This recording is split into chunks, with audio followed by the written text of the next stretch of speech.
It's a pleasure to connect with you guys on a Thursday afternoon. Our studio in downtown Charlottesville, our audience, every social media platform known to mankind. Today we are presented by the fine folks at the Clifton in Keswick. The Clifton in Keswick, a memorable setting for date night, for special dinner occasions, for happy hour, for weddings, events, and corporate retreats. The Clifton in Keswick, about 12 minutes from the downtown mall, just a special place. A lot I want to cover on today's show. I want to talk about, in very straightforward fashion, how do you improve the quality of life in downtown Charlottesville, a quality of life that has many stakeholders, including yours truly concerned. Because we're seeing the quality of life deteriorating, and as we talked about on yesterday's show, we're seeing customer engagement dropping. On yesterday's program, we asked this question: how do you manage the houseless population in downtown Charlottesville in a fair and equitable way? A fair and equitable way that prioritizes folks that do not have places to live and the services they need from nonprofits and organizations like The Haven that are located downtown that are doing fantastic things. How do you prioritize the houseless population and doing right by them while also prioritizing small business owners on the downtown mall and the customers that choose to patronize these small businesses? I want to continue that conversation because the feedback we received yesterday was significant. A lot of the feedback was focused and centered around this specific idea, that there should be a zero tolerance for panhandling on the downtown mall. I'm going to ask the question, and we'll weave Judah Wickower into the mix, our esteemed director. Should there be a no panhandling law on the downtown mall where if you are caught panhandling on the 8 blocks that are the heartbeat of Charlottesville, you will be issued a citation on first offense by the Charlottesville Police Department, and then every offense after that, you can be charged with trespassing? That's a question we're going to talk about today on the I Love CVille Show. I'm also going to ask this question to you. Is crime rising and increasing around our fair city? Look, we understand gun violence has been an issue in 2022, and we understand gun violence gets a lot of the headlines. But ladies and gentlemen, we are experiencing very brazen break-in attempts in and around our city. We're talking about the type of brazen activity, ballsy activity that's taking place during morning hours in busy parking lots with people around as victims are either walking their children to daycare and the entrances at daycares, or as victims are spending an hour of their time at local gyms working out, only to come out of Orange Theory Fitness or the YMCA or dropping their kid off at daycare in the morning to see their driver's side window shattered and their valuable belongings stolen. What the hell is going on? We'll try to get to the bottom of this on today's edition of the I Love CVille Show. We'll highlight some of the most expensive residential real estate around Charlottesville City. And we'll talk about Amazon terminating 18,000 employees later this month.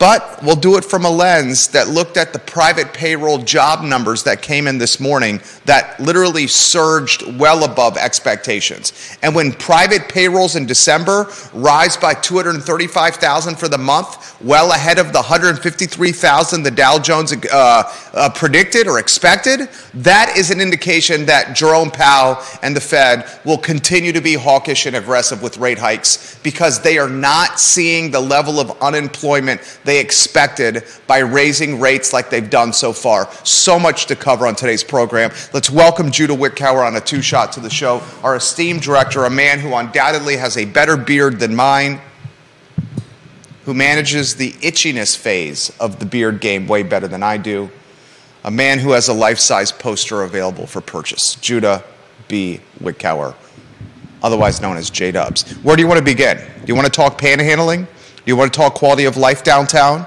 Do you want to talk the crime that's undoubtedly becoming more of an issue in the city? I mean, Judah, I have a friend, and I'm not going to use the daycare's name, that sends me a letter, an email, which I will read to you. My friend's got 2 sons in this daycare.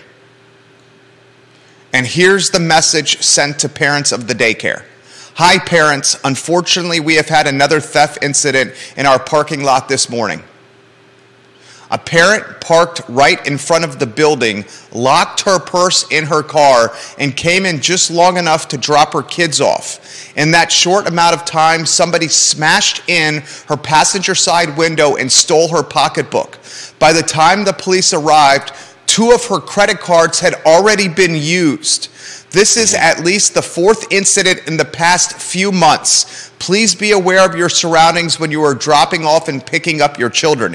Never leave a child unattended in a vehicle or leave your car running. It may be best not to lock your vehicle, but not to leave anything of value in your car, since the thief or thieves are not hesitant to break out windows. It is scary that someone would be bold enough to do this in broad daylight in a busy parking lot with people right across the street at Food Lion.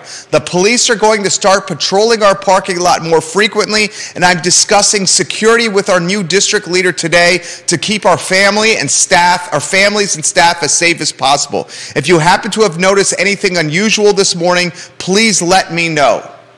This is a daycare director emailing parents about a brazen and ballsy theft in the parking lot of the school as the mom walked her children to the front door of the daycare. Yeah. And by the time the cops had arrived on scene, the credit cards had already been used. I mean, got to use them fast. You got to use them fast because they're going to get canceled. They're going to get frozen, and you can now do that on your smartphone and do it very quickly. Yeah. So they use them immediately. Judah, Orange Theory Fitness in Barracks Road has 1-hour classes. And this week, multiple members of Orange Theory Fitness walked out of an hour class only to see the driver's side window of their vehicles shattered and their valuables stolen. This is happening at daycares, it's happening in Barracks Road, it's happening at the YMCA. Where do you want to begin? I mean, I don't know where to begin. I think this kind of thing, part of it has to do with the fact that we're talking about inflation. When life gets more expensive, I think crimes like this pick up. You attribute this to the challenges of our economic climate. Janice Boyce Trevelyan will get to your comment. Scott Aaronworth Hillel will get to your comment. That's part of it. Albert Graves, Warrior AG, will get to your comment. You attribute the rise in crime to economic difficulties, macro and micro. And that's leading and motivating folks to commit crime, to keep food on their tables, the lights on, and heat in their respective abodes. Yeah, I think that's part of it. What do you think, viewers and listeners? It sounds like there might be. It sounds like there might be a group of people, and they're probably watching out for each other. It's probably. I'm guessing that's why nobody's seen them. They probably have somebody watching, and somebody else goes, and they're like, ready. And I mean, how long does it take? How long does it take to smash a window and reach in? Not long. 10 seconds. I had something. This happened to you? Yeah. Give us the story. I mean, this was years ago when I was parking under the bridge. The Belmont Bridge? Yeah. Okay. So they had ample time to do whatever they wanted to do, but yeah, I got out to my car after work and was like, huh, that's odd. I wonder why there's a giant rock on my driver's seat. And then I looked over and realized that my passenger side window was smashed in, of course, because of the rock, and had one or two things snagged from the car. What was snatched? I think it was just an old classic iPod. They stole an iPod. Yeah. What, did they see the wire for the charger? Vanessa Parkhill, good afternoon. Janice Boyce Trevelyan, I'm going to read your comments here momentarily. What was the tip-off?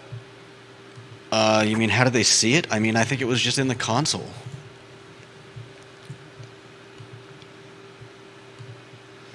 So somebody came along, grabbed a rock, tossed it through the window. I'm sure they probably ran. They didn't have to. Probably happened hours before I got back to my car. Look, here's what I think is happening. I think Jude is onto it. We openly know in Charlottesville City that the Charlottesville Police Department is so understaffed right now that it cannot respond to crime. I don't even think it's about responding, because what would they have done? Nothing. You can't respond to somebody smashing in your car window. Here's my point, though. The issue is they don't have enough people patrolling. That's my point. The Charlottesville Police Department is roughly 30% understaffed. Yeah.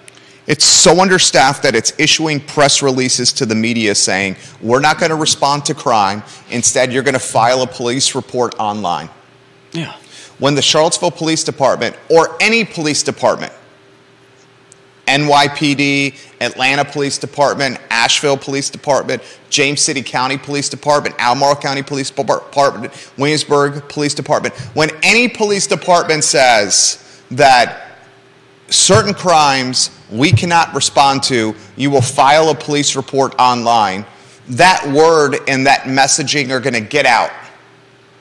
And they're going to inspire or invigorate or infuse confidence into the common criminal. To Judah's point, the patrols, the shoe leather on the street is not happening at the frequency or volume that it once did because of how short-staffed they are.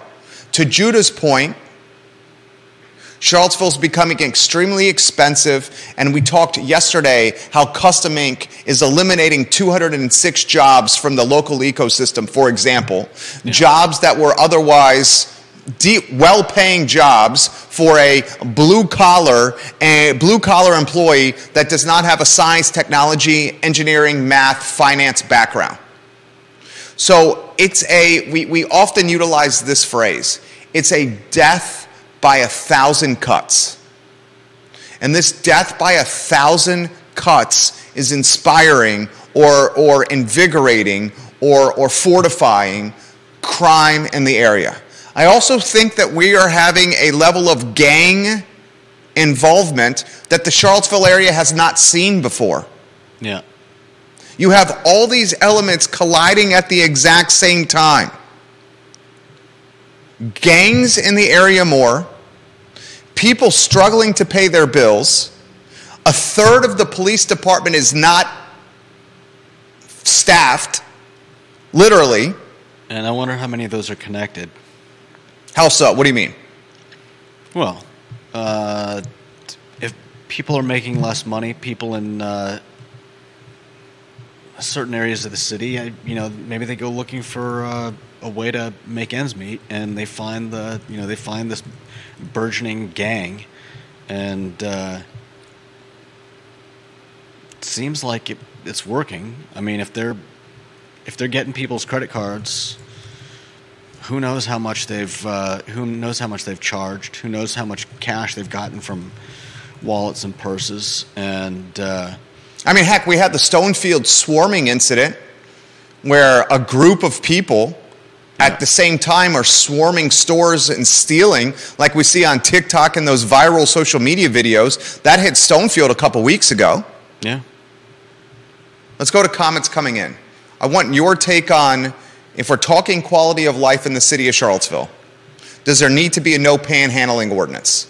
First, Janice Boyce Trevelyan says, not only does downtown need a no panhandling law, they need to get them off the street corners as well, the panhandlers. She says, Janice Boyce Trevelyan, that she has experienced really aggressive people panhandling downtown. It's intimidating, especially when you have children with you. And Janice Boyce Trevelyan also says this, I had my Jeep stolen years ago from a medical building parking lot in Maryland. It was found in about 24 hours. The steering wheel was stripped and my radio was stolen. I never leave anything in my car. I still have that Jeep. I leave all the doors completely unlocked.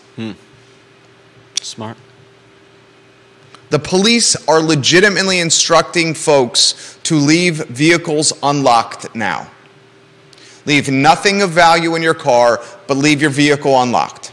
The crazy thing is, it's like the advice they give people going to Yellowstone Park. What do you mean? Well, the bears got smart enough that some of the airtight cars, people would roll up the windows and lock the doors. The bears somehow figured out that an airtight car is pretty easy to open. You just get on top and jump, and the pressure will pop the doors open. So they told people to leave their windows slightly slightly rolled down, and the doors unlocked, so that the bears wouldn't, couldn't pop your doors open. Wouldn't that be crazy if it was a bunch of grizzly bears or Smokey the Bear? What's the most famous bear of them all? Winnie the Pooh? What is the most famous bear of them all? Yeah. Is it Winnie the Pooh Smokey, or Smokey the Bear? Who's more famous, Winnie the Pooh or Smokey the Bear? I'm the wrong person to ask. I'd say it's Winnie, right? But now we're coming around full circle, and the police are saying, leave your doors unlocked. If a bunch of bears break it into Barracks Road? Unfortunately, that's not what's happening. Albert Graves, Warrior AG, says, the citizens of Charlottesville must also help to end the panhandling. One way is to stop handing out money out your window to the homeless and transient citizens who hear through the grapevine how wealthy and easy it is to get handouts in Charlottesville. I witnessed a lady at the corner of Hydraulic and 250 pocket 5 $20 bills at one stoplight. We cannot be angry about downtown if we continue to support and give the money out the windows everywhere else in the city and county. He also says, defund the police movement and the cashless bail have prompted huge jumps in crimes in most cities, especially larger cities, and Charlottesville is feeling the trickle-down effect that most metropolitan cities are feeling right now. Warrior AG, you continue to make this program better. Keep the comments coming, my friend. Paddington Bear, Janice Boyce Trevelyan is voting for. Erin King, who is one of Western Albemarle High School's finest alumni and the queen of Scottsville. I love Erin King. She says, Winnie is worldwide. Smokey is a domestic bear. Erin King, you are A+ people, Erin King. I genuinely am a huge fan. I think you already know this of you. I'm responding to your comment. A++ comment. So how about Paddington Bear versus Winnie the Pooh, Erin King? Well, based on that argument, I would say Paddington is more British than worldwide. I'd say the most worldwide bear is Winnie the Pooh. The bear with the best brand awareness or brand recognition is Winnie the Pooh. Except China. Well, I mean, what about, does a gummy bear count as a bear? No. No? You're saying, Jerry, that's just a piece of candy. So the gummy bear is not a specific bear. That's what you're saying. Sure. Lisa Costello, we'll get to your comments. All right, do we do the no panhandling ordinance? Should voters and citizens and taxpayers of Charlottesville, Virginia, and should voters and citizens and taxpayers of Albemarle County, because the panhandling is primarily happening in Charlottesville City and in Albemarle County. And it's happening in two very different ways. In Albemarle County, the panhandling is happening while individuals are standing on medians, on roads, busy intersections. You see the panhandling happening on Route 29, where Lowe's and Chick-fil-A are. You see the panhandling happening on the bypass, where Albert, Warrior AG, just mentioned, on the bypass on Hydraulic Road, right close to Whole Foods. They work in concert with each other, standing on various medians. I see them right there, 250 and Hydraulic, Yeah. and 250 and what is it, 20? And Pantops. Yeah. Yeah, by the Lazy Parrot Grill. Those are the big places that I see people. And I also see it on But there are other places. Route 29 by the Lowe's is a big panhandling area. And another big panhandling area is the light at Barracks Road, in between North Barracks and Barracks proper, across from Cava. The light that leads up to Barracks Road or lets you take the left down Emmett Street toward the Cock Block. Okay. You know where I'm talking about when you're taking the left to the Cock Block Fried Chicken Alley? I know where that is, yeah. Okay. City of Charlottesville, the panhandling is very different. City of Charlottesville, the panhandling straight up happens in the shopping and financial districts. Yeah. And the dining districts. And the heartbeat of the community. You see panhandlers on the downtown mall. You see panhandlers on the UVA corner. Like legitimately in the key districts of commerce and the key districts that drive tax revenue. And the panhandlers in these respective districts are undoubtedly aggressive. So I'm going to ask the viewer and listener, this comment. Some of them are. A lot of them are. Some of them. Okay. You can make a point here. Some of them are very respectful. Make your point. I'm just saying that they're not all the same. And, you know, I don't think any of us like getting propositioned for money. But this is the reason why I think that that's a complete no panhandling ordinance would be a tough sell. Wow, I didn't expect that take from you. Okay, this will make good content for the talk show. I mean, so I think that. So you're saying you're opposed to a no panhandling law. I just think it's a really, really tough sell. I think it would be far better to enact some type of, like, I don't know, 3 strikes. If somebody's getting aggressive, then something needs to be done about it. But just, I don't know. I think telling someone they can't ask for money starts to get a little bit overly restrictive. I mean, is that really something that we should be legislating? I'm asking the question. What do you think, viewers and listeners? I'm asking the question. I mean, right now, whatever the mythology that's in place or the process that's in place is not working. I don't think they have one. They don't have one. Happy New Year's to you as well, King of Waynesboro, Kevin Yancey. Welcome to the broadcast, my friend. Kevin Yancey, what do you think? Lisa Costello, what do you think? Scott Aaronworth, what do you think? Aaron King, what do you think? Janice Boyce Trevelyan, what do you think? Sally Sherling, what do you think? And Albert Graves says, hey, don't forget Yogi the Bear as well. Hey, boo-boo. Yeah. He says, hey, boo-boo. Yogi the Bear has got to be, he says that's the most famous bear of them all. All right, here's my take on this. There's varying degrees of panhandling, as you've already identified. The panhandlers that stand on the corner of Route 250 and Hydraulic Road or 29 North and Lowe's, yeah, or across from the Lazy Parrot at the base of Pantops right by Freebridge. On the islands. On the islands and between the roads. I don't find those panhandlers aggressive. No, they're not aggressive. They're not aggressive. Annoying, and nobody wants to make eye contact with them. But I don't even find them to be a nuisance. You find them to be a nuisance in that you don't want to make eye contact with them because you're bashful because you're not giving them any money. Is that why? Kinda. I mean, it's not like it's a big problem. It's just kind of like, oh, hey, sorry I don't drive around with cash on me. That's another thing. Can you think about how difficult it is to be a panhandler in the era of 2023? Yeah. Who carries cash on them? I mean, that's what I tell people. And who carries pocket change anymore, like the actual coins on them? That's what I tell people when they ask me on the mall. I'm just like, I'm sorry, I don't have any cash. I never have cash. It's legitimate. I never have cash on me. Yeah. And most of them, I think, understand. Like, I mean, is panhandling now a square reader on their phone where they're taking your credit card and swiping it through a square reader on their $700 iPhone? Right. Is it now an Apple credit card panhandler where they say, all right, tap your Apple card on my iPhone. Here's my $1,000 phone. Bust out your Apple card and send me some money. Is panhandling done now via PayPal? Is panhandling done now via Venmo? Can you Venmo me 50 cents? Can you Venmo me $1? Is that how it's being done? Can you imagine the difficulties of being a panhandler in 2023 when cash is not something that a lot of people keep on their person? Yeah. I'll say this. I agree with you bring a sense of common sense to this show that I very much appreciate.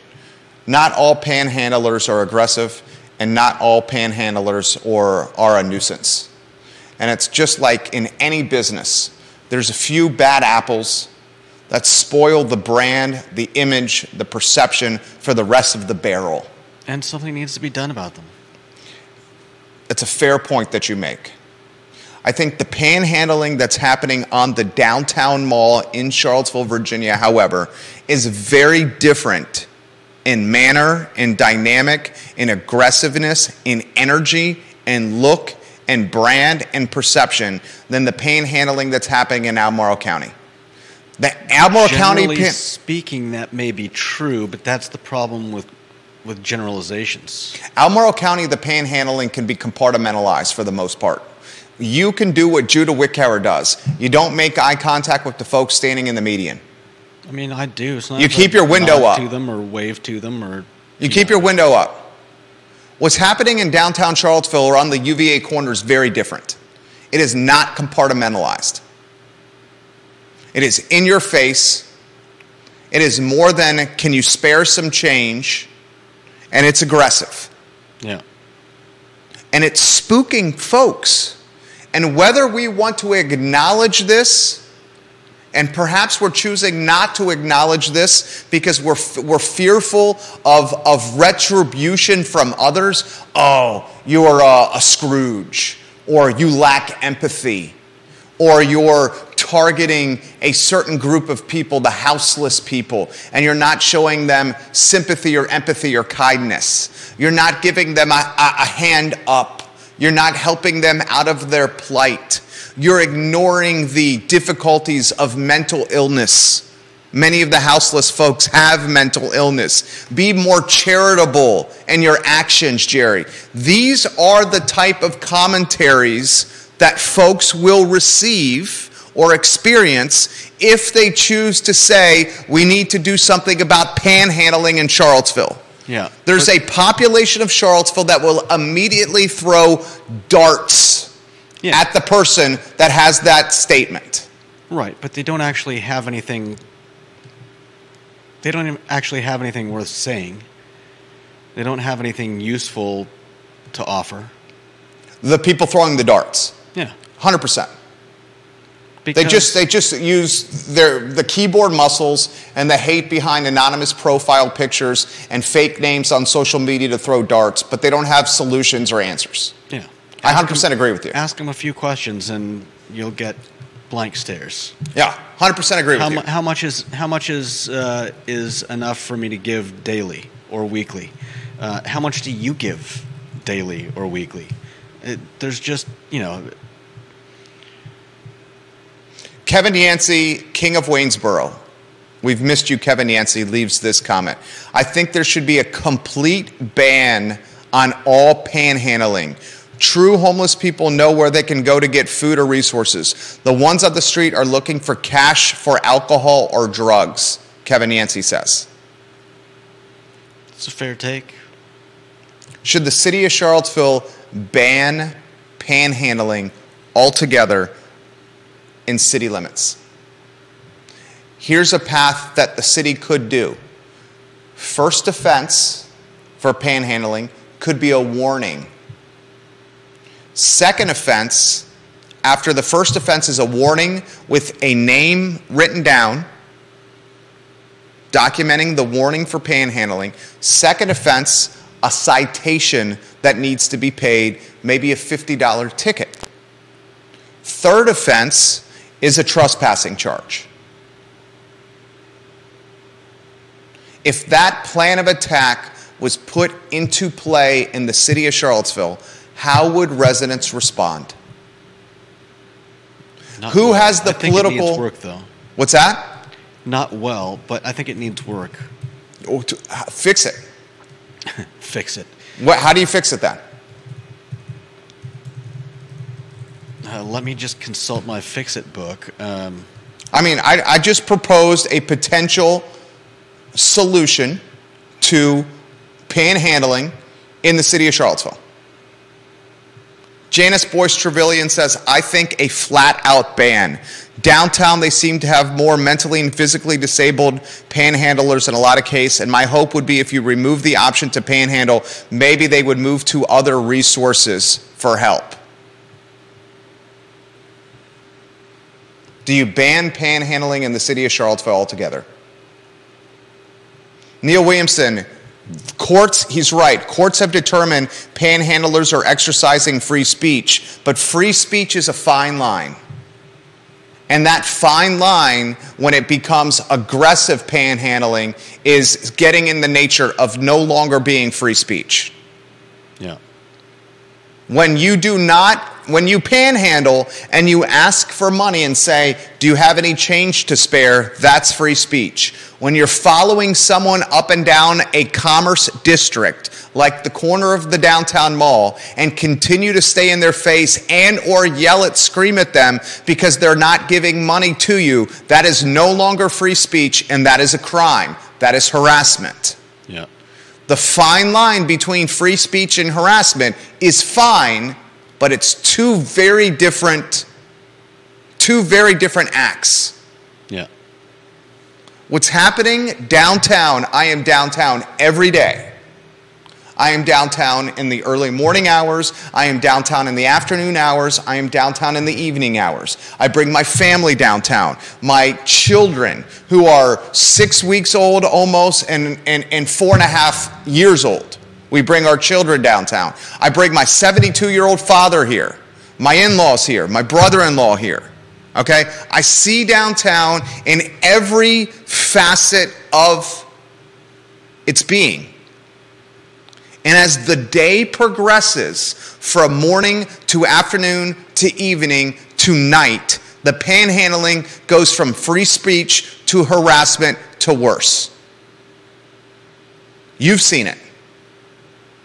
I've seen panhandlers. I have never noticed a progression based on time of day, but that's just due to lack of enough cases to really take a look at things. So, I got this question for you.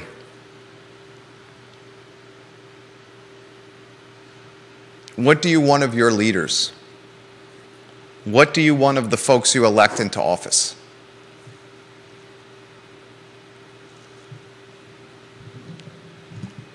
What do you want of your city manager, of your newly minted police chief, of your soon-to-be hired city attorney? I think most people want to know that they're doing something, whether it's... What do you want of your police department? What do you want of the fifth person that's about to be appointed for an interim 11-month period on Charlottesville City Council? They're taking applications. They are, currently. Do you want to see a more aggressive stance on aggressive panhandling that is now no longer categorized or protected by free speech, in my opinion, and is instead harassment? Asking someone for money, and then when that person says, no, I don't have any, if that conversation continues, that is harassment. If you respectfully decline and say, I don't have any money for you today, and if that individual who's asking for money persists to interact with you, follow you down the street, scream at you, or get in your face, that is against the law. What do you want of your elected officials when handling a problem that is undoubtedly bubbling? And Judah's made a very fair point. As the economy becomes more difficult, break-ins, larceny, robberies, aggressive panhandling, they will become more prevalent because the opportunity to earn income. Hell, Amazon's laying off 18,000 people. Amazon is laying off 18,000 people. Custom Ink in Charlottesville just laid off 206 people. 206 laid off by Custom Ink. You got restaurants that are closing and dropping like flies in this area. You got the Piedmont that we were talking about dropping like flies. You got Augusta Kitchen closing and dropping like flies. One of our favorites, Peloton Station, just closed. Reason Brewery's tap room is closed. Yeah. They're dropping like flies. And it will get worse before it gets better. Sadly. You agree? Most likely. What do you want of Lloyd Snook, Judah? What do you want from Brian Pinkston and from Juan Diego Wade? What do you want from Michael Payne? What do you want from Michael Rogers? What do you want from Police Chief Kachis? What do you want from the city attorney they're looking to hire?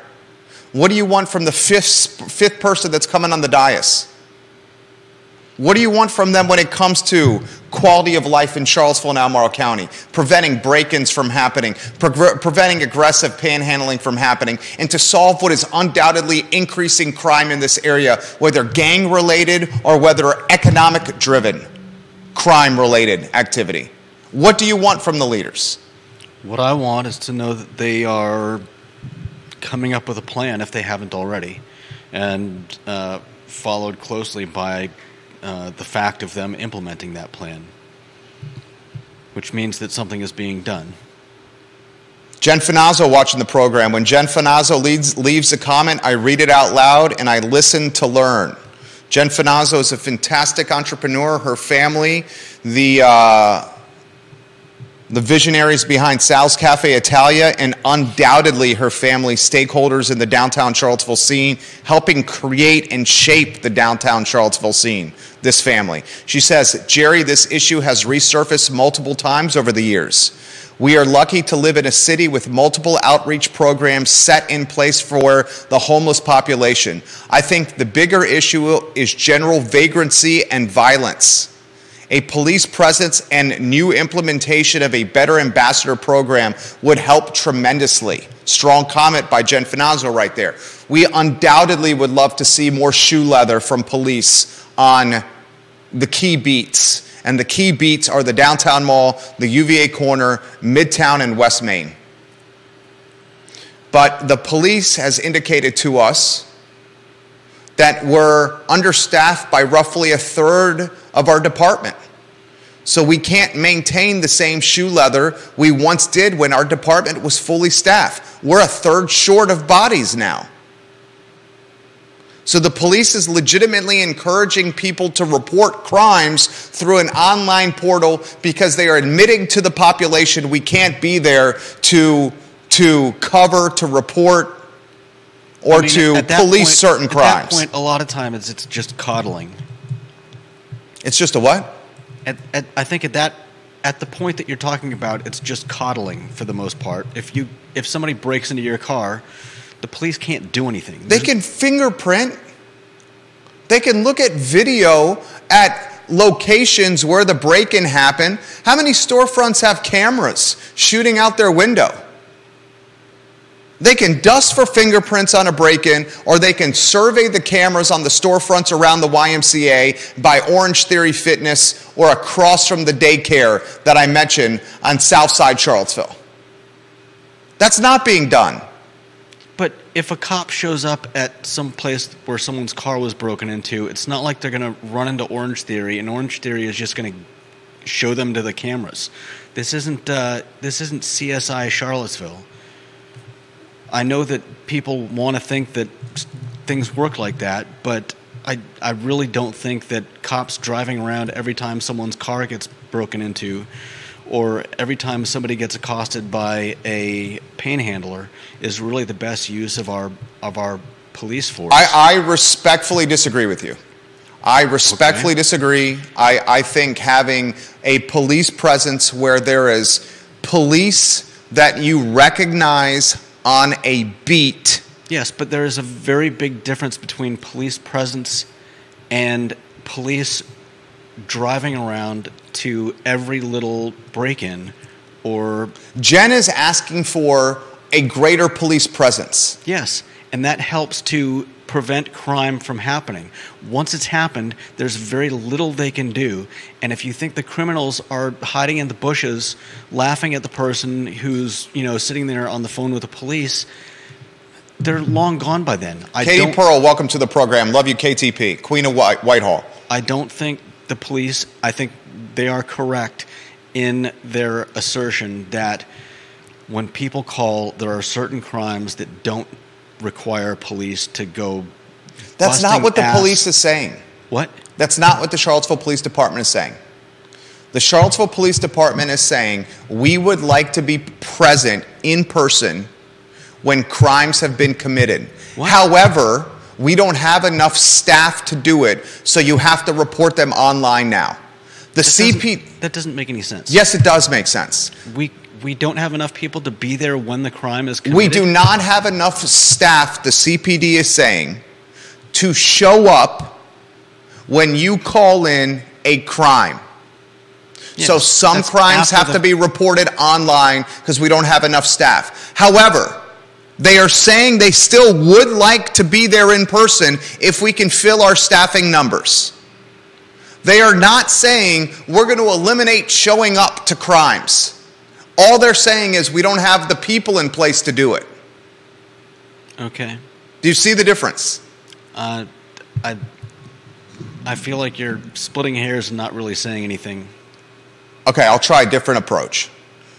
The Charlottesville Police Department is 1/3 understaffed. I know that. Because it does not have enough bodies in the department, it cannot show up in person when people report crimes that have been committed. Not for all of them, because some of them are unnecessary. The police department is not marginalizing that activity and would like to be there in person for the crimes that were committed. Okay. Do you see the point? Yeah, I still don't think it's a valid point. Well, then you're going against what professionals are saying they should be doing. You're a talk show host and are basically saying you know more than trained police professionals. No, I've never said that. You just did.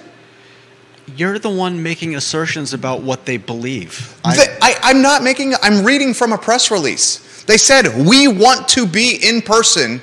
Well, of course they're going to say that. But we want to be in person for the crimes that are committed, but we cannot be because we don't have enough labor. That's what they're saying. All right. They're not saying we don't want to be there. I never really said that that's what they were saying. Well, I mean, the point that you made was the police realized that there's certain crimes that they don't need to come out for. That's what you said. And it's like triage. They basically got a list of crimes where they're like, look, there's not really any reason for us to come out for this, and we don't have the people to do it anyways. They never said there's no reason for us not to come out. Never once was that said. Okay. Well, what was said instead was we don't have the labor to come out. I know. It was never we never want to. Okay, you're very passionate about this. I am passionate about this because I stand by the blue. And what the blue is saying, what the blue is saying is we're 1/3 understaffed, so we can't show up in person for crimes that have been committed despite us wanting to be there. And if you want this to change, you need to figure out a way to fill our staff. That's what they're saying. And I empathize with them. And I think we're both in agreement here. I don't want to go too deep down this rabbit hole because we have other topics we got to cover. I think we're both in agreement here that we want to see more cops on the beat. Yeah, definitely. Are we not? We're not going to get more cops on the beat unless we fill the police force with people. I know.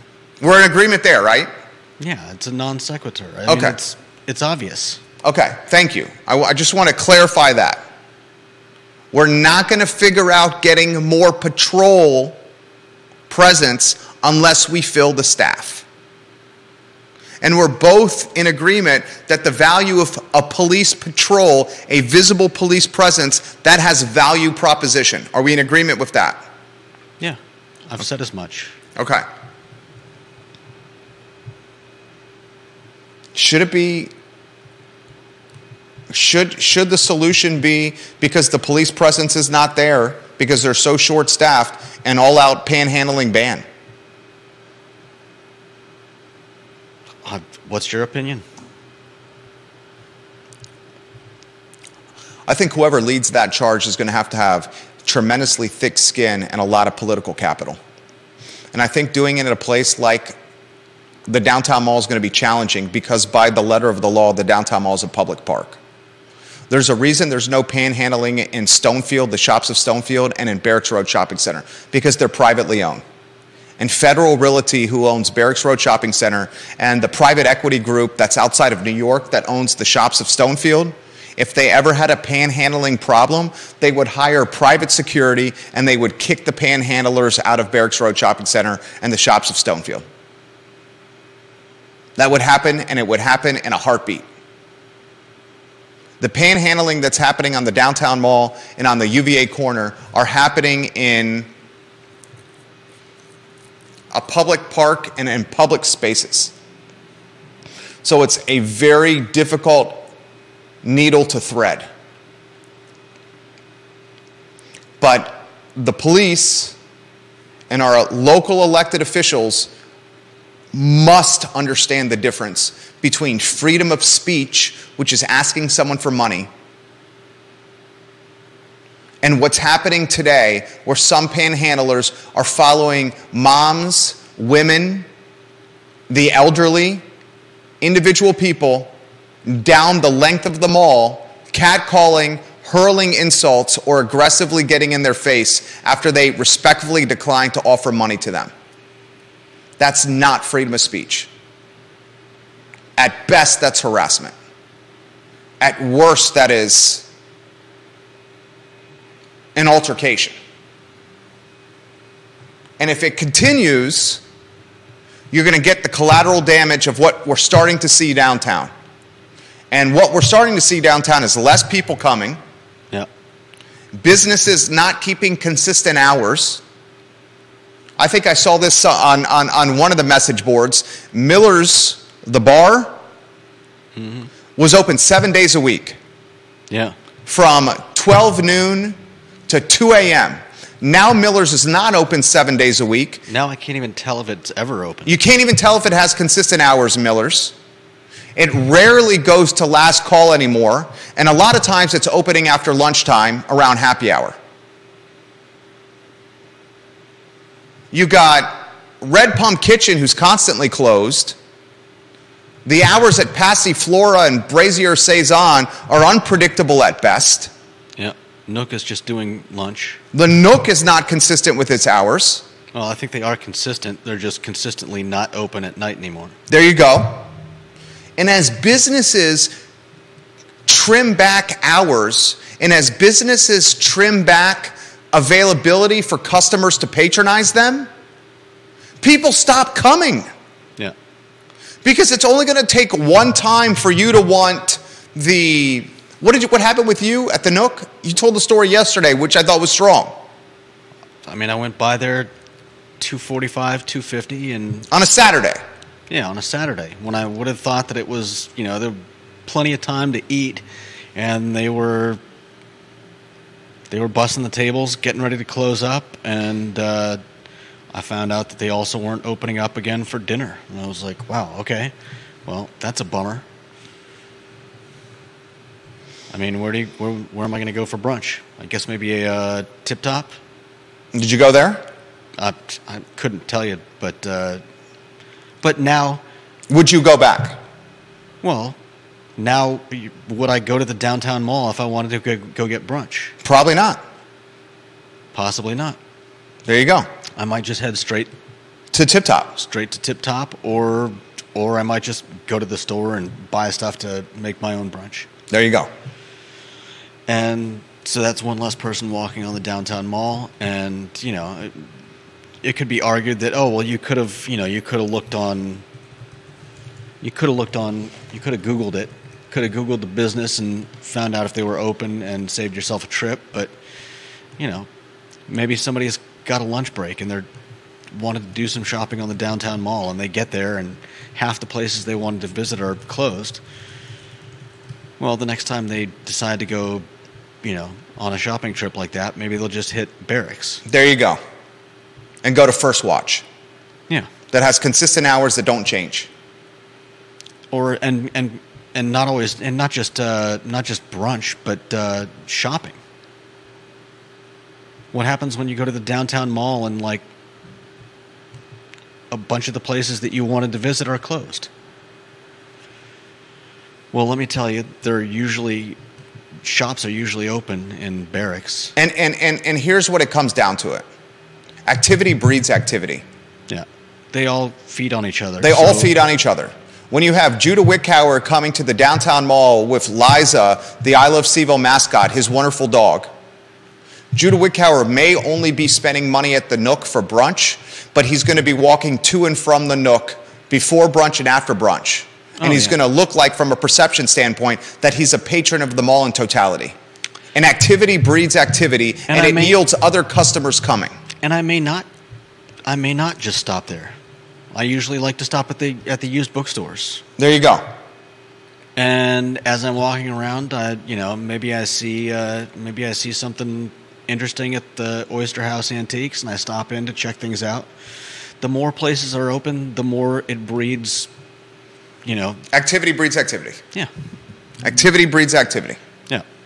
What is it going to take for people to realize that are decision makers and shot callers and elected officials that activity is dropping downtown? What's it going to take? Kevin Yancey says this. This is exactly how the downtown mall started. People stopped coming. That's why they left. It's cyclical, and it's starting again. This is what Friends of CVille, the nonprofit, is screaming from its megaphone on. Friends of CVille is screaming about what I'm talking about here. They don't have a platform like this. They've asked us to continue the message and to get it into the news cycle, which we're doing.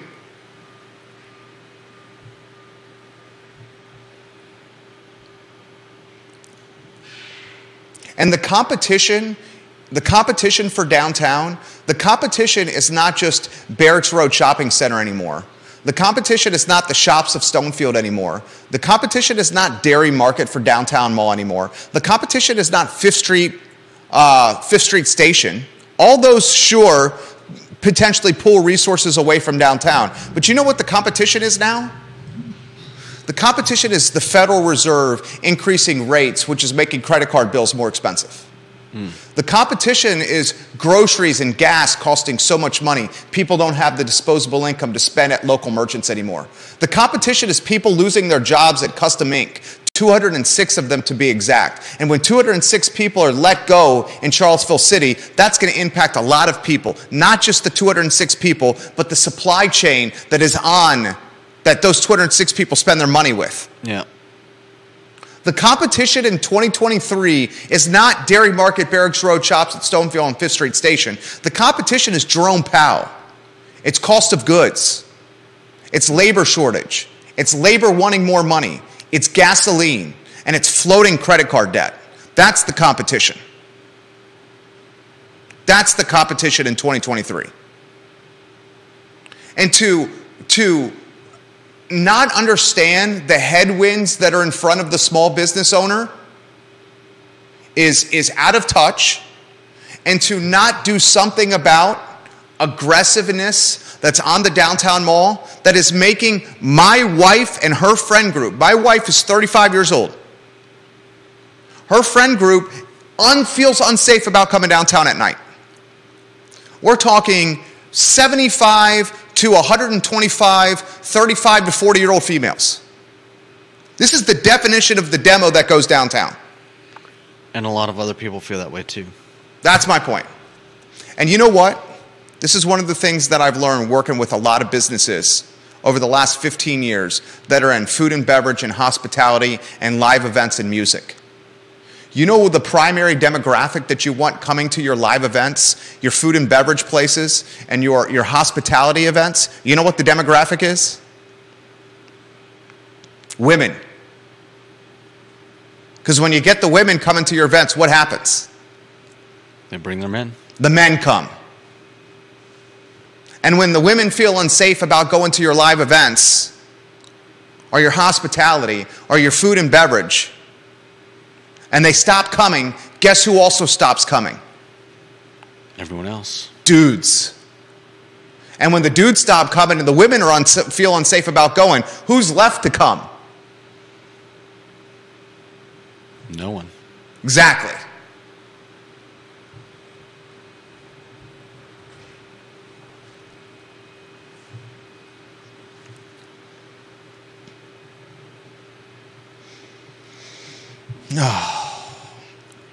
Car break-ins at daycares in Southside Charlottesville. Car break-ins outside Orange Theory Fitness and Barracks Road during the daytime.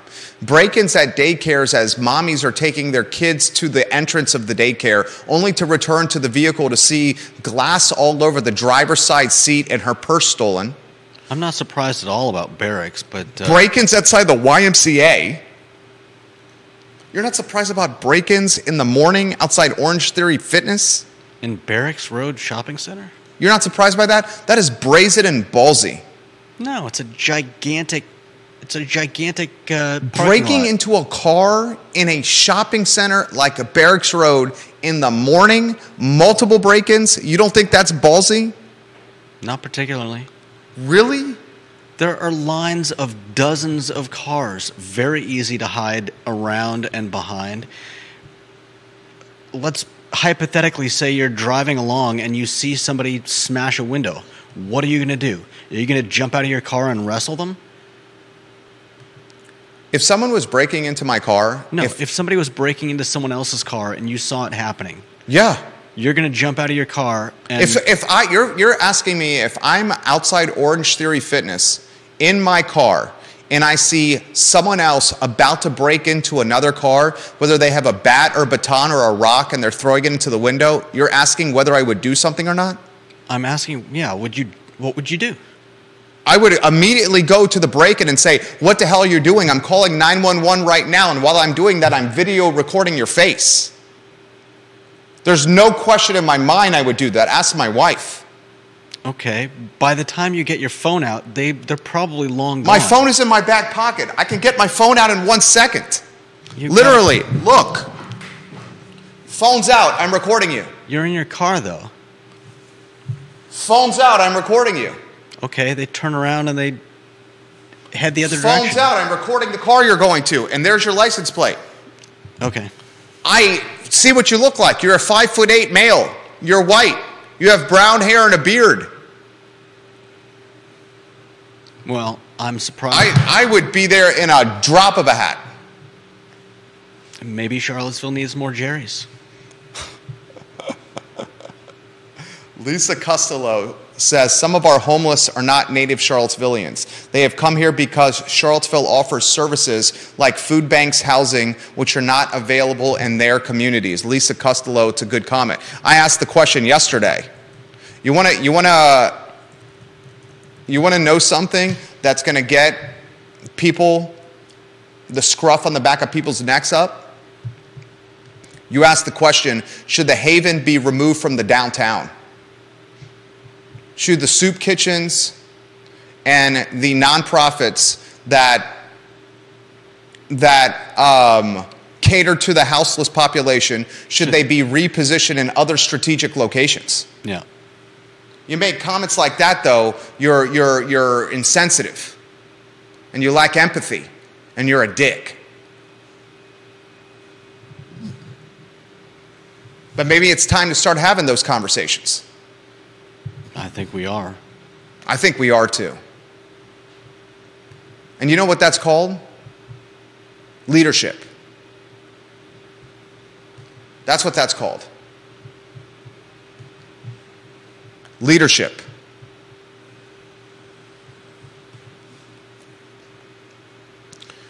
All right, we have a 1:45, which is in 9 minutes. 1:45 in-person meeting. I got a couple of other topics I want to get to quickly. I will save the most expensive real estate in the city of Charlottesville topic till tomorrow. We'll highlight the areas tomorrow, the pockets of the city that have the most expensive residential real estate in the city. We'll highlight Tony areas like Rugby Road and Tony areas like the neighborhood off Barracks Road in between Preston Avenue and Barracks Road Shopping Center as you go down the hill, where Anderson Seafood used to be on your left, where the CVS is now on your left. That neighborhood back there is very expensive and very Tony. We'll highlight North Downtown and the C&O row houses between Beer Run and the downtown mall. We'll highlight certain pockets of Belmont. We'll save it for tomorrow so we can take a deep dive. I want to talk employment quickly. The headline that you're reading today is Amazon laying 18,000 people off. That is a boatload of people. In fact, much of big technology is laying people off. Microsoft, Meta, Snap, Amazon, Salesforce. Salesforce is reducing its headcount by 10%. Big tech is getting lambasted with layoffs. That'll be the headline that you see in mainstream media. The headline that you should really be focused on is the private payroll growth that surged in December. ADP reports this. Private payrolls in December rose by 235,000 for the month, well ahead of the 153,000 jobs expected by the Dow Jones. The big data surprise comes despite the Federal Reserve's attempts to slow down a sizzling job market. Jerome Powell wants people to get canned, pink-slipped, and laid off. But you know what? It's not happening at the clip that he wants. And the collateral damage of that is Jerome Powell and the Federal Reserve continuing to be hawkish with their rate hikes and their languages when interacting with the media. Yeah. More rate hikes and more hawkish language from Jay Powell means more expensive credit card bills for Judah, Jerry, and you, the viewer and listener. And it means less money for Main Street, Charlottesville. It is a big deal when private payrolls surge like they did this morning. A big deal.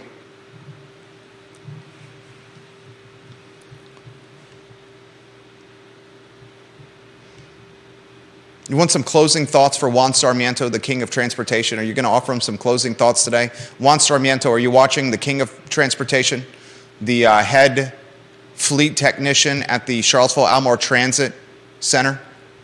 He likes when you offer closing thoughts. Closing thoughts. I mean, I would like to see that City Council is doing something, at least trying to do something. I would also like if we had a news service that did more than just, write a couple paragraphs. I think the news that we get we're in a news desert. It's a news desert. Pretty sad. If you saw some of the comments about I think it was the article on the issue that we've been spending most of today and yesterday talking about, and some people are a little. You're talking about the aggressive panhandling story from NBC 29 that showed up on Reddit. That's what you're talking about. Yeah, and some people have complained about the news coverage or lack thereof. I worked for the Daily Progress for 6 years. I worked for NBC 29 for almost 7 years. I worked for Monticello Media for 5 years. I worked for every news outlet in this town that's mattered over the last 20 years. And I'm going to tell you this. I have not seen news in Charlottesville and Central Virginia at this level in the 22 plus years that I've been here. It's a desert. Yeah. And if anyone thinks that the Daily Progress is still the paper of record when it has a paywall for the internet that requires people to pay $45 a month to access its content, you are not in touch with reality. The question everyone should ask before advertising on the Daily Progress is, how many people are actually paying $45 a month to read the content online? Because no one's getting the print product. Yeah. It's a news desert. Kevin Higgins, the king of Greenwood, says this: I coach at the YMCA several times a week. Jerry and Judah, those break-ins were in broad daylight and included thefts in the locker room as well. It's extreme, and I guess we need to send somebody an email, whatever that email address is. They get near one kid I coach, and I promise you I will be your show's next topic. We're lucky to have Kevin Higgins coaching our youth in this community. King of Greenwood, Kevin Higgins. Here's some closing thoughts from me. You want some closing thoughts?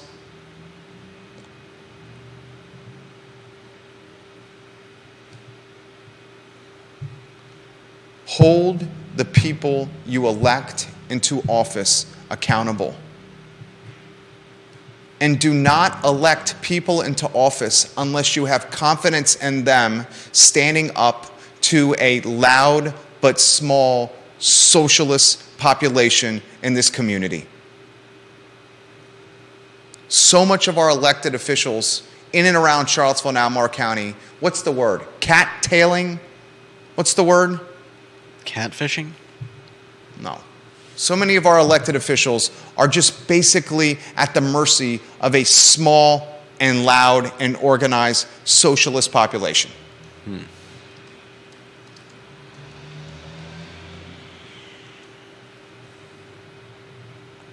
Have a plan and put it in place that yields results, as opposed to constantly reacting to problems. Put a plan in place that prevents the problems from transpiring, as opposed to reacting in real time to problems and you're constantly behind. That's my closing thoughts on a Thursday in Central Virginia. For Judah Wickhauer, I'm Jerry Miller. Take care.